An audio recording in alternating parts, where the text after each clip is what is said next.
Spectrum friends. Hope you're having a great day today. My name is Alana.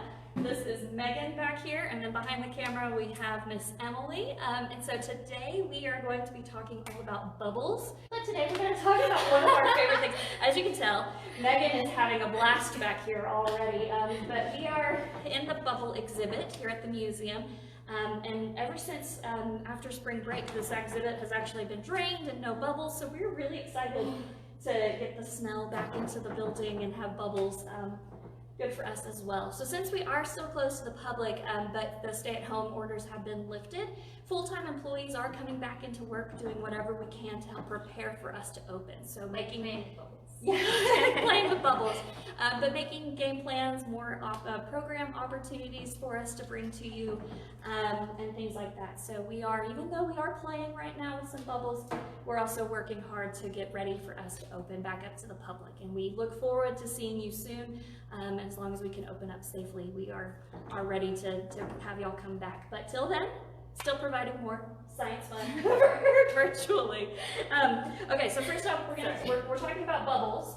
So the first thing we need to have bubbles is bubble solution. So there are at least 3 things that you need to make bubbles. Do you know what those might be, Ms. Megan? What's a bubble machine? A bubble machine works great. You have that one back there. Ready? It works when you pull the trigger. Yes, so we have our bubble machine going with Miss Megan helping it out. But in there it's holding bubble solution, and then there's a fan blowing air to make those bubbles. Alright, so it's cool to have a bubble machine, but you don't have to have a machine. You work just as well. And you need a couple other ingredients. So here, you can come hold this real fast for me. So we just have a little bit of water. And a lot of people will ask us about what our bubble recipe is, what we use in our exhibit. And so all we use is just tap water, and we also use something called Dawn Professional. So it's Dawn soap, but it's a professional grade soap. So that already has glycerin mixed into it. So there are 1,000,001 recipes out there on the internet for bubble solution. And so bubbles are a great way to experiment and test different things out. You may see recipes out there and you try it out and it fails miserably. Hey, that's okay. Try and find another one, tweak it, work with it. So our recipe that we use is that Dawn Professional. We use about 2/3 cup per gallon of water. And so this right here, if y'all have ever come to Bubble Fest, normally with Bubble Fest, we work with about 4 different bubble solutions depending on what we're doing. So the bubbles that are used here are different from the bubbles that are outside doing the big bubble ones. The bubble solution in Kid in a Bubble is different as well. So we use a bunch of different things, and each one is a little stronger or weaker depending on what we're doing. So I've had to do tons of experimenting and trying to get the best bubble solution for our Bubble Fest event. So anyway, we have some water, and if we were to take a bubble wand and stick that in there, it's not gonna do anything, right? Because all we're doing is just trying to catch, we're just getting a thin film of water if anything attaches. We may have a thin film of water, and that's holding on from leftover bubble solution that's on there. So we need to add some soap to it. So this is Dawn Ultra, a little bit different from that Dawn Professional, but any dish soap will work. You can even try it with body washes or body gels or whatever. Experiment, have fun, try it with shampoo. Oh, it already blew a bubble at you. Okay, so let's see if that, I may need to add more solution to it. Let's see if that works. Ooh. Oh, it's a little weak. So I want to add a little bit more soap to that. But as you're making your bubble solution at home, it's generally best to let it set up overnight. Like let it set for 12 to 24 hours, and that's going to make it a stronger solution. Some of that water is going to evaporate out and making it just a little bit tighter of a solution to work a little bit better. And you've noticed, what shape are bubbles? They're square. They're square. Come on, Megan, what's the real answer? Man, I'm just not doing good today. What is the shape? Oh, it's a sphere. It's a sphere. Okay, yes. So anytime you have bubbles, you may generally start out with a traditional bubble wand like this that has a circle shape. And when you blow it out, it makes a sphere, a 3D. Yes. You know 3D. All about 3D. By now I should. Megan is our Fab Lab coordinator, so you've seen her doing some videos that she's all about 3D programming and 3D printing and all kinds of stuff. But if you have 3D questions, come my way. Yes, absolutely. So what we're doing here is as I blow into this circular wand, it's making a sphere bubble. A bubble is just a thin film of liquid trapped around air. So by doing that, that's what we get. So even if this was square shaped, so let's say if you want to make your own bubble wands at home, you may have some pipe cleaners laying around. So I'm very quickly going to try and make a different shape. Let's try and go for, let's try and go for that square you were talking about. I like the squares. Yeah, let's try. It's kind of a square. It's a polygon. Yeah, it works. It's kind of there. Okay, but it's not a circle, right? Right. It's not a circle. So I'll stick that in there. Let's see. Oh, it was still coming out as a sphere though, Yes. even though it's now a rectangle. Oh. Again, bubble solution's better if you let it set up overnight. We're gonna move on. Anyway, but you kind of get the point. I've made a square wand, but still a sphere bubble is gonna come out because it works with surface tension and how it is trying to kind of take up the least amount of space. And so by doing that, it makes that sphere shape. You may have also noticed if you ever like blown bubbles outside, do you notice what kind of happens with the color of the bubble? Have you ever paid attention to that? Just go clear.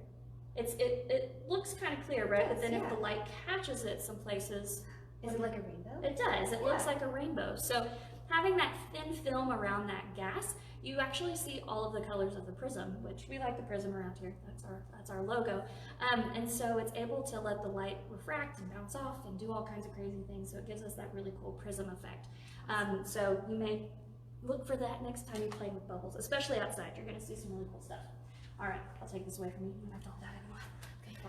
That's the detail over here. Yes, if you have any questions, please feel free to comment. We'd love to answer as best we can. So let's look at some other bubble options. So if you've ever been to the museum, this is probably one of our favorite exhibits, is this bubble Yes. exhibit. And yeah, you'll definitely find staff too, especially on really long, chaotic days. Whenever we get a minute, we get to we come and kind of relax with the bubbles. If you've ever come to this exhibit and played with it when we're busy, you may notice that this whole tray fills with a bunch of little bubbles. That bubble foam actually makes it harder for bubbles to form properly. So when this is filled with foam, what I recommend to you is you can definitely, as educators, we try and come and kind of clear away that foam as often as we can, but it builds up really quickly because even you see Miss Megan right there, as she's trying to get bubbles on her wand, she does this. So as you go back and forth, it's actually making a bunch of little bubbles on top. So all you have to do is just dip the wand in and pull out. Moving it around is not going to help you get more bubbles on it. So that's just a fun fact that a lot of people don't necessarily know, and they think that if they're moving it a lot, they may be able to make a better bubble. But moving it around makes a lot of little bubbles. Big bubbles don't like little bubbles, and they kind of get in the way. Well, I learned something new today. Yes. And also you may have seen people as well come in and put each other in bubbles. I guess I should have warned you. Maybe a little bit. She was her idea. She wanted to do this. I do. I want to get a bubble. There we go. If you've ever come to our bubble fest as well, we also have a kid in a bubble where we can get in. So, oh, thanks. Let me just take your head off. Just beware with bubbles. Obviously, it tastes bad. You don't want to accidentally get it in your mouth. And also be careful with your eyes. You don't want to get that soap in your eyes. Best if that happens, just to go to the sink, rinse that out really quickly, and you are good to go. All right, so you may not have a big tray like this that can hold 5 gallons of water and make bubble solution, but you may have, small bowls at home that you can use, or bottles, recycled bottles. How I like to make bubbles is by 5-gallon buckets. That's what I like to do. So again, with our recipes that we use here in house, we do about a 2/3 cup of dish soap to a gallon of water, and that generally works pretty well. So this was made just a little bit ago, and it is working pretty well. All right, so some other things that you can do at home. You can make a small batch of bubbles. You can use tap water, but if you want to get better solutions, you could use distilled water or OR water. No, RO. Reverse osmosis. There we go. RO water. Sorry. And that will help remove some of the impurities. Another thing to think about is if you are sticking your hands in the bubbles a whole lot, the oils on your hands will get in and actually kind of keep your bubble solution from working as well too. So that's just something to know, but we'll actually play with it here in a bit because it is actually really fun to get your hands in soap as well. So other bubble options, this right here is just a recycled water bottle that I have part of a washcloth rubber banded onto it. And so this makes a lot of bubble foam. We call it a bubble snake or bubble foam. So I've just dipped that into the solution, and I like to put my hand around the bottle so my mouth's not actually on that bottle. So especially if you're sharing, you know, especially these days, make sure you clean it before passing it off. But ideally you have one of these per kiddo, per adult, that kind of thing. And it makes a bunch of that bubble foam. Oh, my rubber band kind of slipped over here. But it makes a bunch of bubble foam. So really super fun to play with, and you can kind of catch all those foam bubbles and play with it and do stuff like that. You could also do bubble art with it. You could get, better? Oh yeah. So what you could do is you could actually get some food coloring and put drops of the food coloring just right there on that washcloth, and then it'll color your bubbles. You can put that out on a piece of paper, let all those bubbles pop. You get a really, really cool art piece. So you could do a couple drops of red, or drops of green, blue, whatever you would like to do. You can experiment and try different things as well. So great outdoor activity, especially it's really hot these days. So in the mornings and evenings or under a nice shady tree, go out and play with some bubbles. It's super, super fun. So again, just using some recycled materials, a bottle, washcloth, and a couple rubber bands. Get that. You want to touch it? Yeah, I do. Okay, ready? Oh, fantastic. Yeah, and then you can make some bubble artwork. Again, talking Don't about... inhale. Make sure you breathe out when you do that. And that is also a really good point with this. If you want to take a deep breath before you actually move closer to the bottle, because if you breathe while the bottle's touching your face, then the bubbles are going to go the opposite direction into the bottle. So, yes, thanks for that reminder of safety tip, Miss Megan. Welcome. Lived and learned. So we're good now. I'll just be extra clean today. Yes, this is definitely good, clean fun. Can be messy as well, but it is good, clean fun. So another one of my favorite ones, especially if you're able to make 5 gallons worth of bubble solution, a super fun way to then use that bubble solution is to make your own bubble wands. So this right here is just cotton clothesline, just picked up at the store, and cut it to whatever length you want. But then these do actually come with a synthetic core, so actually remove that synthetic core because you really want the cotton, because that is what absorbs and holds that bubble solution a lot better. Okay. So this is a simple wand. It's kind of big. You can do this on a smaller scale for sure. So it's just one piece of string in this kind of V or triangular shape, and then I have a washer down at the bottom just to add some weight. So how to get these to work is you want to have them in the bubble solution together, lift up, and then open. And you see we then have that nice, beautiful bubble film there. Oh, but wait, it's still a sphere. It was still a sphere. So yeah, even though it was a big triangle, it still wanted to take the shape of a sphere. Lubbock is a great place for bubbles because of the wind that we have. When we have a nice breezy day, you just stand there and then the wind takes the bubbles for you. It's really cool. So that's one of our favorite things about Bubble Fest. We get these big buckets of solution out front and all of these bubble wands. So like I said, this is just a kind of basic triangular shaped bubble wand. You want to play with that one now? Yeah, I do. But you can make them as ornate as you want. So all I use to make this one, it's the cotton clothesline, some sticks from my backyard for the handles, and some zip ties. And so we were able to, you can lay that out and make whatever pattern you want. If you don't have zip ties, you can just tie it together. If you don't have the cotton clothesline, maybe you have some yarn or string. Again, testing out different materials. All you want it to do is just absorb and hold on to some of that bubble solution. How's it going, Megan? I'm having way too much fun. Are you allowed this much fun at work? Yes, yes, you are. Another at-home version that you can make This is just 2 pieces of straw and a string. So we make this little square shape. So you dip that into the bubble solution, open it up, and then you get your bubble film that way as well. So many different things that you can do at home and coming up with your own bubble wands. And we talked a little bit about how all bubbles still want to take the shape of a sphere. Depending on the shape of the wand, it still wants to come out that way.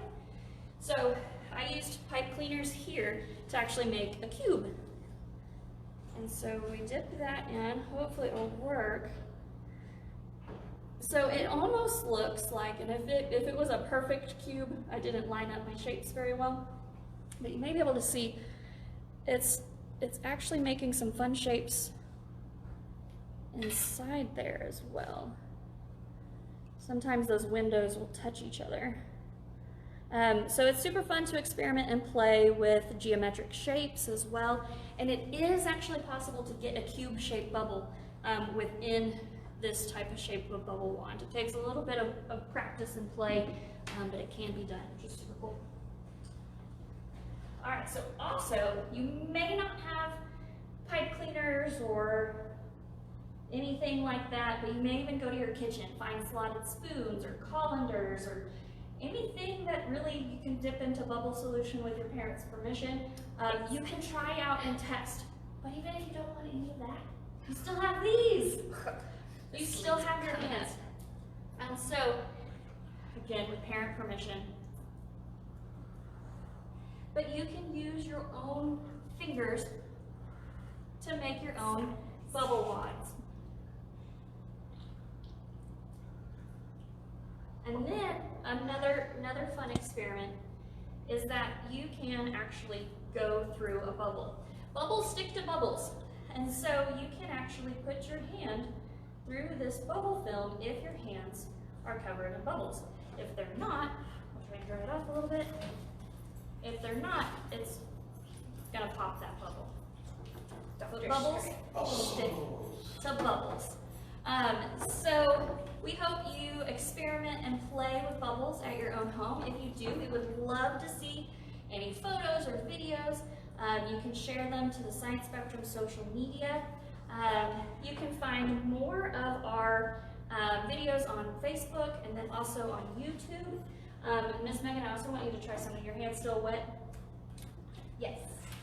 So you can then actually catch the bubbles as well. If your hands are dry, they're most likely just going to pop. But bubbles sticking to bubbles, you can actually catch them. This is actually a fun game we've played here at the museum before, where we actually try to see who can catch the most bubbles in like a certain amount of time. So again, another super, oh, you see the prism? Yeah. Look at that go. So, lots and lots of fun with bubbles. Thanks for watching us play. We hope you enjoyed this, and hopefully you will go and play yourselves as well. But anyway, who doesn't love bubbles? I don't know. Who doesn't love bubbles? So anyway, thank you so much for joining us. Hope you have a great rest of your day. Stay safe. Stay healthy, and we'll see you again next time. Thank you. Bye, guys.